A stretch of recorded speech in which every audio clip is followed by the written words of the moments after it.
ক্ষমতায় আসার পর দিদির প্রথম প্রকল্পের নাম ছিল কন্যাশ্রী। কিন্তু আমরা অনেকেই জানি না, জানেন কন্যাশ্রী মানে কি? আমরা অনেকেই ভাবি কন্যাশ্রী মানে বছরে 500 টাকা আর 18 বছর হলে 25,000 টাকা। কিন্তু কেন এই টাকাটা দিদি দিল, কেন এটা জানা প্রত্যেকের দরকার। মায়েরা আপনারা জানেন, একটু প্রত্যন্ত গ্রামের দিকে 12, 13, 14 বছরেও মেয়েদের বিয়ে হয়ে যেত। আমার নিজের পিসির মেয়ে, তার বিয়ে হয়ে যায় 14 বছর বয়সে। কিন্তু এই যে তাড়াতাড়ি মেয়েদের বিয়ে হয়ে যেত, এটাতে তিনটে সমস্যা দেখা দিত মায়েরা। প্রথম সমস্যা কি জানেন? মেয়ে 13, 14, 15তে বিয়ে করে নিচ্ছে, মানে মেয়ে পড়াশোনা করতে পারেনি, পুরো করতে পারেনি, তার আগে বিয়ে হয়ে গেল। তার মানে সে বিয়ে হয়ে যেই শ্বশুর বাড়িতে গেল, সে তো একদিন মা হবে। সে কি শিক্ষিত মা হতে পারবে? পারবে না। দ্বিতীয় সমস্যা কি হতো জানেন? সেই মেয়ে সে 13, 14, 12, 13 বছরে বিয়ে করার পর 14, 15 বছর বয়সে যখন গর্ভবতী হতো, সন্তান জন্ম দেওয়ার সময় আমার অনেক বোন কিন্তু মারা যেত। কেন জানেন? কারণ ওদের শরীর তখনও তৈরি হয়নি সন্তান ধারণের জন্য। আর তৃতীয় কি, যারা সন্তান জন্ম দিত সেই সন্তান বিকলাঙ্গ সন্তান কিংবা অসুস্থ সন্তান জন্মাতো। কারণ আমার সেই বোনের শরীর তো তখন সম্পূর্ণ নয়, যেটা তার 18 বছর হলে সম্পূর্ণ হবে। যে কারণে আইন বলে 18-র আগে বিয়ে দিতে নেই। মমতা দিদি ভাবলেন এই তিনটে সমস্যা, এক শিক্ষিত মা, 2 সুস্থ মা, 3 সুস্থ সন্তান, এই তিনটে সমস্যাকে কিভাবে এক ঢিলে 3 পাখি মারা যায়, কিভাবে তিনটে সমস্যার সমাধান করা যায়। তখন দিদি ওই টালির চালের ঘরের ভেতরে সাদা শাড়ি পরা মেয়েটা রাত্রিবেলা বিছানায় শুয়ে শুয়ে ভাবলো কি প্রকল্প আনা যায়, কি প্রকল্প আনা যায়। তখন দিদি ভাবলো এমন একটা প্রকল্প আনতে হবে যেটা এই তিনটে সমস্যারই সমাধান করবে। তখন দিদি নিয়ে এলেন কন্যাশ্রী প্রকল্প। এখন এই কন্যাশ্রী প্রকল্পের জন্য তিনটে সমস্যার কিভাবে সমাধান হলো জানেন মায়েরা? আর গ্রামে গঞ্জে 18-র নিচে মেয়ে বিয়ে হওয়া অনেক কমে গেছে। কেন হয়েছে আপনারা তো নিজেরা দেখতে পান চতুর্দিকে। কি করে এই তিনটে সমস্যার একবারে সমাধান হলো?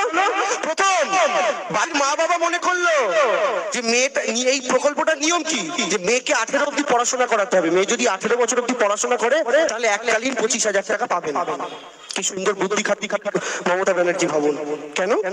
এবার সেই মেয়েটার বাড়িতে মেয়েটার বাবা আর মা ভাবলো মেয়েটাকে তো 14 বছর অব্দি পড়ালাম, শিক্ষা তো এখন ফ্রি, স্কুলে পড়তে অত খরচ হয় না, বই সরকারের, জুতো মোজা সরকার দেয়, মিড ডে মিলও সরকার দেয়, মেয়েটাকে যদি আর 3টে বছর পড়াতে পারি 25,000 টাকা পাবো।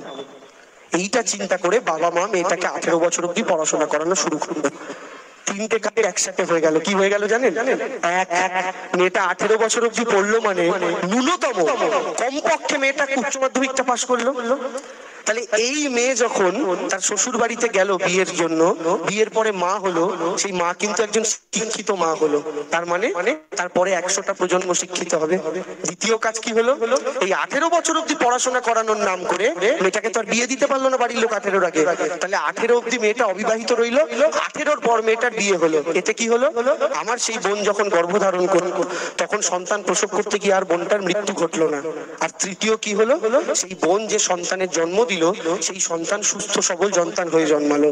তাহলে একটা কন্যাশ্রী প্রকল্প সুস্থ সন্তানের জন্ম দিল, বোনটার প্রাণ বাঁচিয়ে দিল, আর শিক্ষিত মা তৈরি করলো, যে মা পরবর্তী 100টা প্রজন্মকে শিক্ষিত করে তুলবে।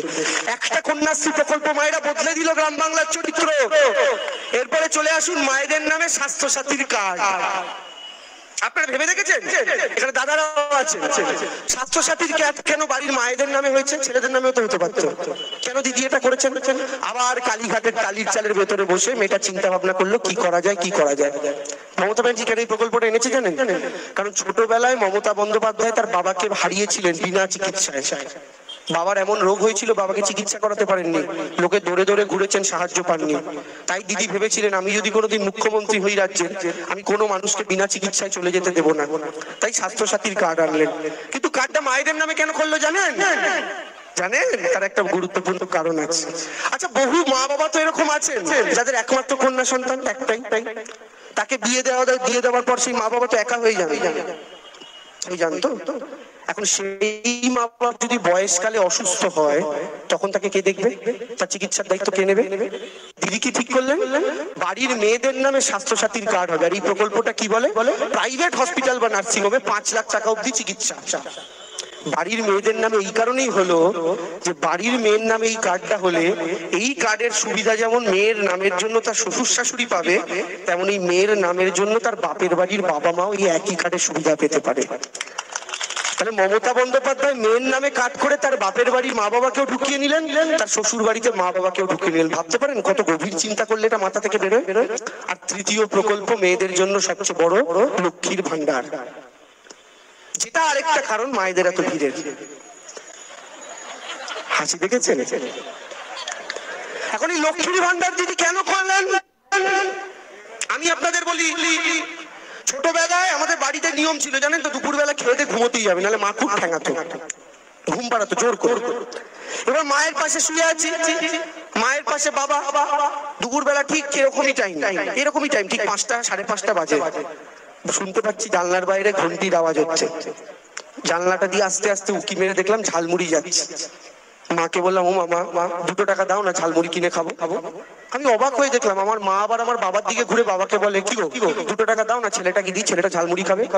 আর আমার মায়ের উপর খুব রাগ হলো, কারণ আমার বাবা খুব আমায় ঠেঙাতো।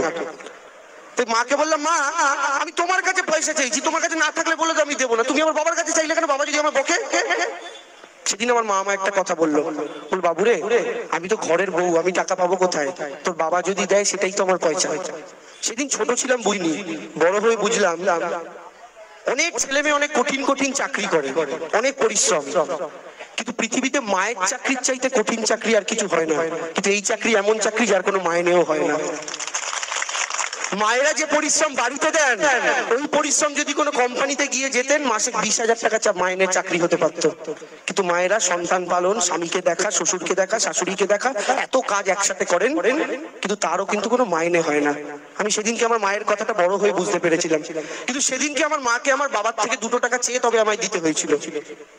আজ 1-1.5 মাস আগের কথা, আমি রাস্তা দিয়ে যাচ্ছি একটা মিটিং এ, গাড়িটা দাঁড় করিয়েছি চা খাবো বলে চায়ের দোকানের সামনে। চায়ের দোকানটার ঠিক পাশে একটা আইসক্রিম দাঁড়িয়ে, একটা মা যাচ্ছে, তার ছোট্ট বাচ্চা তার সাথে।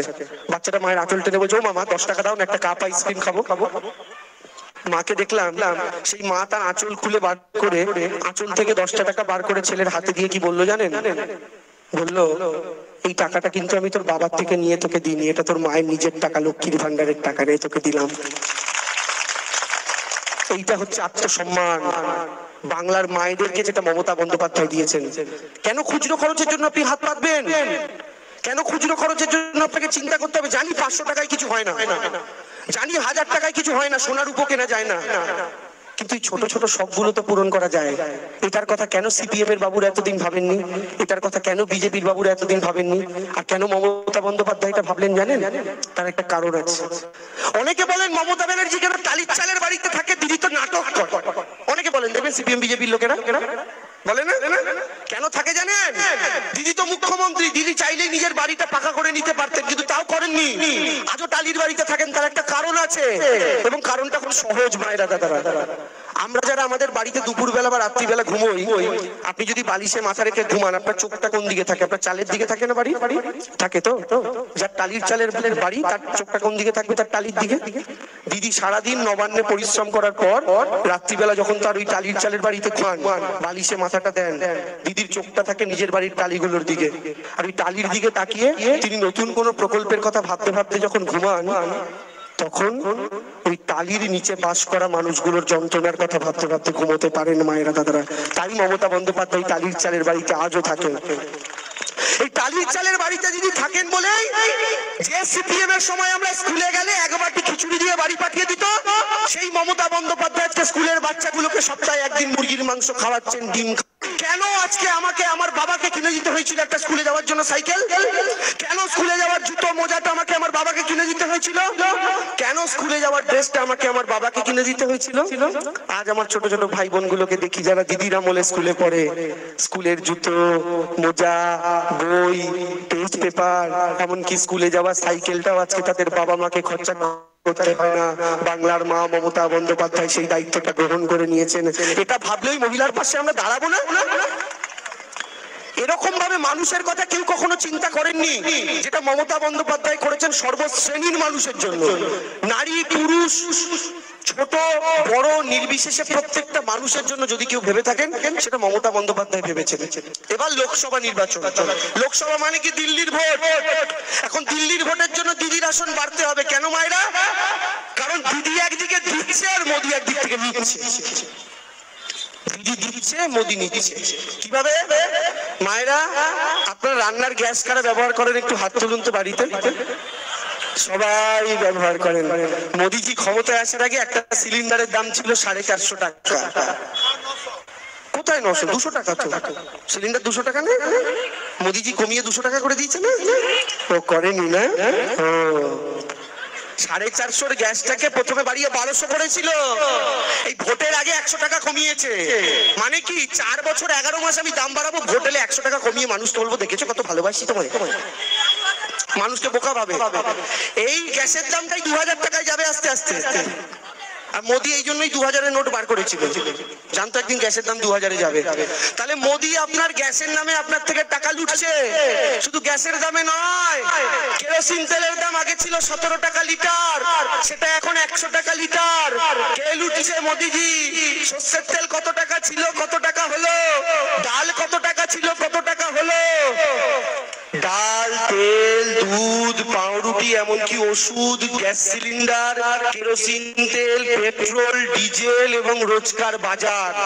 মোদিজি ক্ষমতায় আসার আগে 100 টাকা নিয়ে যারা বাজার করতে যেতেন ব্যাগটা ভরে বাজার করে আনতেন, আর আজকে 100 টাকা নিয়ে বাজার করতে গেলে 2টা ধনে পাতার ডাটি নিয়ে বাড়ি আসেন। এর বেশি কিছু জোটে না। কার দয়ায়? মোদিজির দয়ায়। তাহলে মোদিজি যে গ্যাসে আপনার থেকে টাকাটা লুটে নিচ্ছে, সেই টাকাটা মমতা বন্দ্যোপাধ্যায় ঘুরপথে আপনাকে ফিরিয়ে দিচ্ছে লক্ষ্মীর ভান্ডারের মাধ্যমে। বুঝুন, মোদি নিচ্ছে, আর শুধু নিচ্ছে না, আপনাকে লাইনে দাঁড় করিয়ে করিয়েও মারছে। 2016-তে মোদি একদিন এলো, মেরে প্যারে ভাইও বহনো, আজ সে 500 और 1000 के নোট বন্ধ। ব্যাস, ওদিকে দৌড়ায়, ও ওদিকে দৌড়ায়, ব্যাংকের লাইনে যায়, হাতের ফ্যান গালতে দিয়ে মায়েরা দৌড়, কাকা গাড়ির কাজ এবং বাড়ির কাজ বন্ধ করে দিয়ে দৌড়ায়, মায়েরা স্কুলে বাচ্চাদের দিতে গিয়ে দৌড়ায়। কেন? মোদিজি বলেছে নোট বাতিল। খুব ভালো কথা, নোট বাতিল হলো। 3 মাস 4 মাস কষ্ট করে একটু বাড়িতে এলেন, ভাবলেন এবার একটু মোদিজি ঘুমাতে দেবে, কিন্তু না। আবার একদিন এলো, मेरे प्यारे भाइयों बहनों, आधार कार्ड के साथ पैन कार्ड लिंक करना पड़ेगा। আবার লাইনে দাঁড়াও, আধারের সাথে প্যান কার্ড লিংক হবে। আবার লাইনে দাঁড়ালেন, আবার ছুটলেন, আবার দৌড়াদৌড়ি। যাদের আবার দেরি হলো তাদের 1000 টাকা করে ফাইন কাটলো। আপনার নিচে তো তাই দেখেন, এই 1000 টাকাটা মোদিজি নিয়েছে, এইটাই ঘুরে বিজেপির পার্টি ফান্ডে যাচ্ছে। বিজেপি ওইটা দিয়ে পতাকা টাঙাবে। এই যে পদ্ম ফুল দেখতে পাচ্ছেন লাগানো, যেখানে লাগানো আছে ওই সব ওই আপনার পয়সা মেরে হলো। এবার আপনি আধার কার্ড প্যান কার্ডের লিংক করে এসে একটু বাড়িতে এলেন, ভাবলেন এবার একটু ঘুমাবো, মোদিজি এবার বোধহয় ডিস্টার্ব করবে না, কিন্তু না, আবার मेरे प्यारे भाइयों बहनों, वो जो 2000 का नोट चालू किया था ना, वो भी बंद। মানে 2000-এর নোটটা বাতিল। আরে যদি বাতিল করবেন চালু করলেন কেন 3 বছর আগে?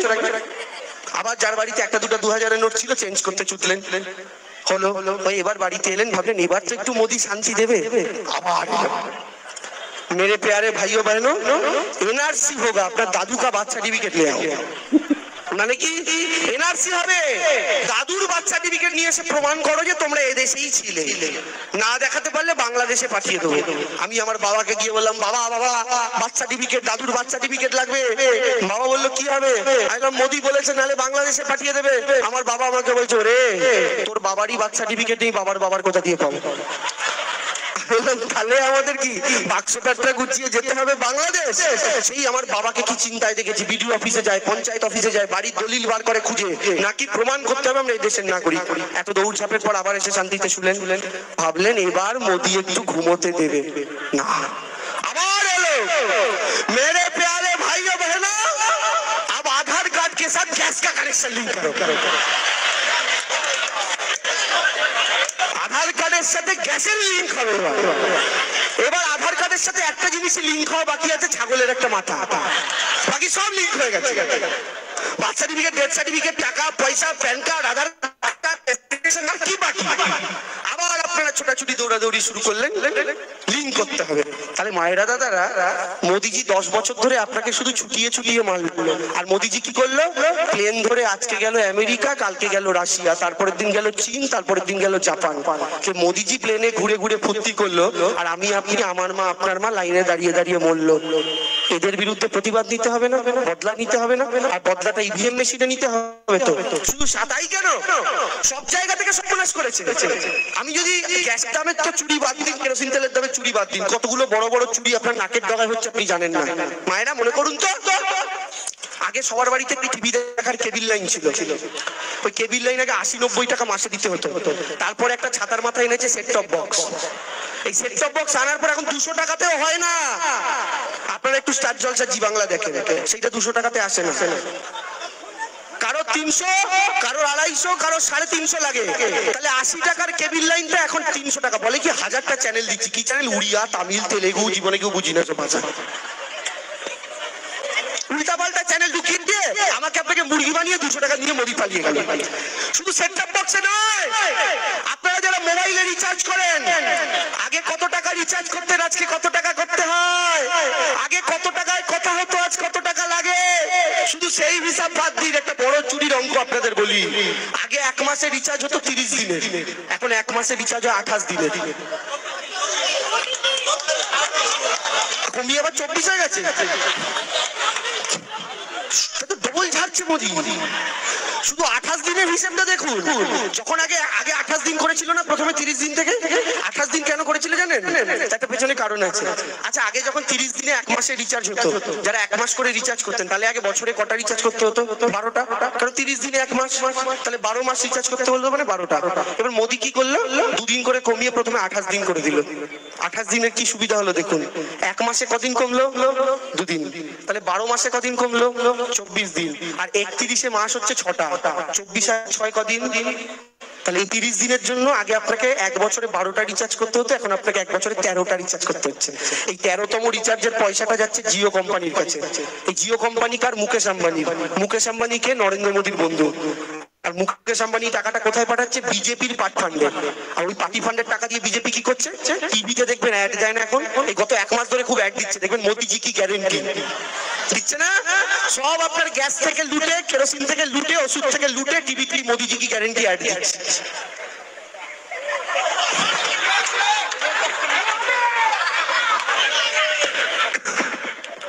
আমাদের এক জেঠি খুব উত্তেজিত হয়ে গেছে। এখন বিষয়টা হচ্ছে যে এই সমস্ত কাণ্ড কারখানা উনি করছেন। টিভি চালালেই বিজ্ঞাপন, জানেন? এক একটা চ্যানেলে বিজ্ঞাপন দিতে 20 কোটি 30 কোটি করে লাগে। সব চ্যানেলে টিভি চ্যানেল, টিভির খবর চ্যানেল, স্টার জলসা, জি বাংলা, সব চ্যানেলে মোদিজি কি গ্যারেন্টি। মোদিজি কি গ্যারেন্টি মানে কি? মানে 400 কা গ্যাস 1200, এই গ্যারেন্টি। গ্যারেন্টি কি? আর 17 টাকার কেরোসিন তেল 100, এই তো গ্যারেন্টি। তাহলে এই হচ্ছে বিজেপি। আর আমাকে দিদি প্রার্থী করেছে আপনাদের তমলুক লোকসভা কেন্দ্রে, প্রার্থী করেছে এই আসন থেকে জয়যুক্ত হওয়ার জন্য। আমাকে আপনারা ভোট দিলে আমি আপনাদের কি কি সাহায্য করতে পারি, আমার জায়গা থেকে আমি কি কি আপনাদের জন্য করতে পারি, আমি ছোট করে বলি। প্রথম, গোটা পশ্চিমবঙ্গে এখনো যতগুলো পার্টি, যতগুলো ক্যান্ডিডেট দিয়েছে, তার মধ্যে সবচেয়ে কম বয়সী প্রার্থী হচ্ছে আমি। মাত্র 28 বছর বয়সে দিদি আমাকে প্রার্থী করে পাঠিয়েছে। এখন এটার একটা সুবিধা আছে, আমি শুনছি আমার উল্টো দিকে নাকি বিজেপি কোন এক বিচারপতিকে দাঁড় করাবে। কি অভিজিৎ গাঙ্গুলি, তার বয়স হচ্ছে 62 বছর। আমি আপনাদের জিজ্ঞেস করছি মায়েরা দাদারা, এই লোকসভাটা তমলুক লোকসভা। এখন তমলুক লোকসভা তো ছোট জায়গা নয়, বিরাট জায়গা। কোন জায়গা থেকে কোন জায়গা আপনাদের বলি? ময়না থেকে মহিষাদল, কোলাঘাট থেকে নন্দীগ্রাম, নন্দকুমার থেকে হলদিয়া। বুঝতে পারছেন কত বড়?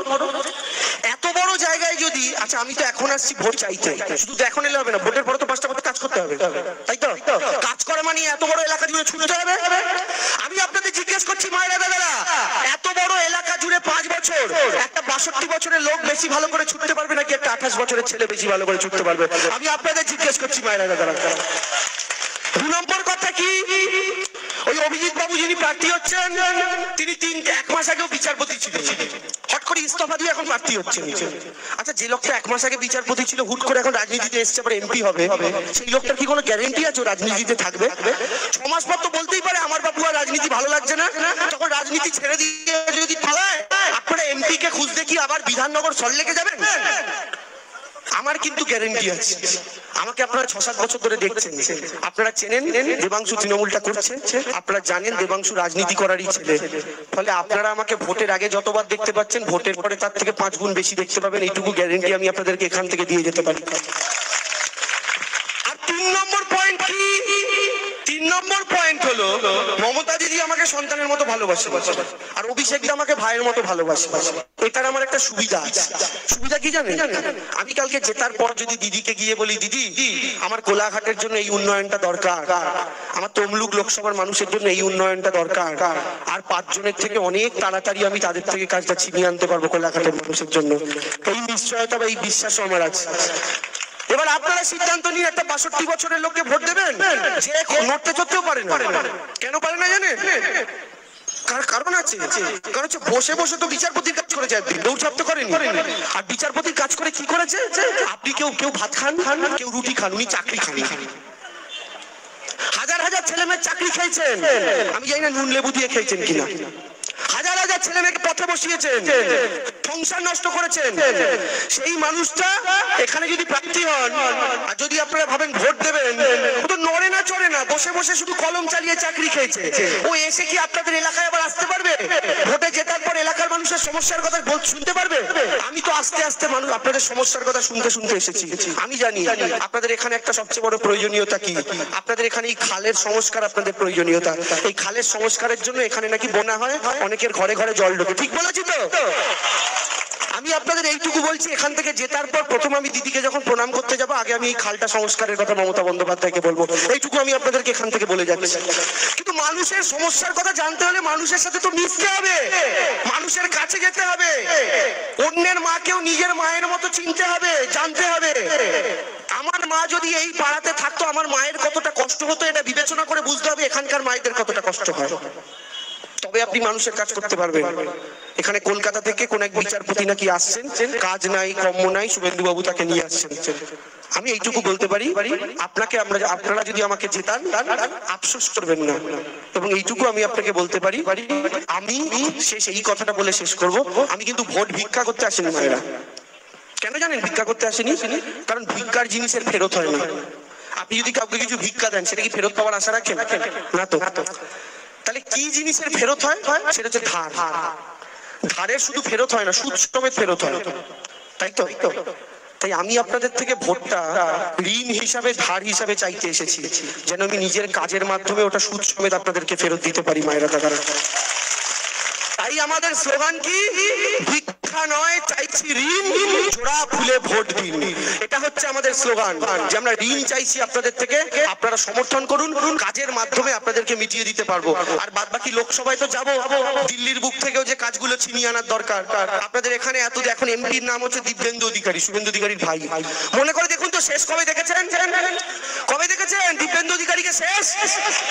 ভোট দিয়ে তো জিতিয়ে পাঠিয়ে দিয়েছিলেন, তারপরে বিজেপিতে চলে গেছে, আর এসছে এলাকায়। শুভেন্দু বাবুর ভাই ভোটে জিতে পালিয়ে গেছে, কাঁথির ছেলে কাঁথিতে চলে গেছে, কোলাঘাটের কথা ভুলে গেছে, ভেবেছে কাঁথিও ক দিয়ে, কোলাঘাটও ক দিয়ে, কাঁথিতেই থাকি। আর কোলাঘাটেও যে মানুষ থাকে ওটা ভুলে গেছে। শুধু তাই নয়, এমপি কোটার 5 25 কোটি টাকা পাওয়া যায়, ওটা দিয়ে কাজ করা যায়, ওই টাকাও খরচ করতে পারেনি। জানেন কেন্দ্র সরকারের কাছে টাকা ফেরত চলে গেছে। এইটা হচ্ছে মুশকিল। বিজেপিকে যদি জেতান, ও জিতেছিল, বিজেপিতে চলে যাওয়ার পর যেমন দেখা পাননি, এই যদি অভিজিৎ গাঙ্গুলিরা যারা আসছে তাদেরকে জেতান, তাদেরও দেখা পাবেন না। এবার আপনাদের ওপর, আপনারা কাকে বিশ্বাস করবেন, অভিজিৎ গঙ্গোপাধ্যায়ের মতো মানুষকে না দেবাংশুর মতো আপনাদের সন্তানকে। আমি এটা আপনাদের উপরেই ছেড়ে দিলাম মায়েরা দাদারা। বাকি বক্তব্য দীর্ঘায়িত করছি না, শুধু আপনাদের থেকে গলার জোরে একবার শুনতে চাই, আশীর্বাদ পাবো তো? সমর্থন পাবো তো দাদা? সমর্থন পাবো তো?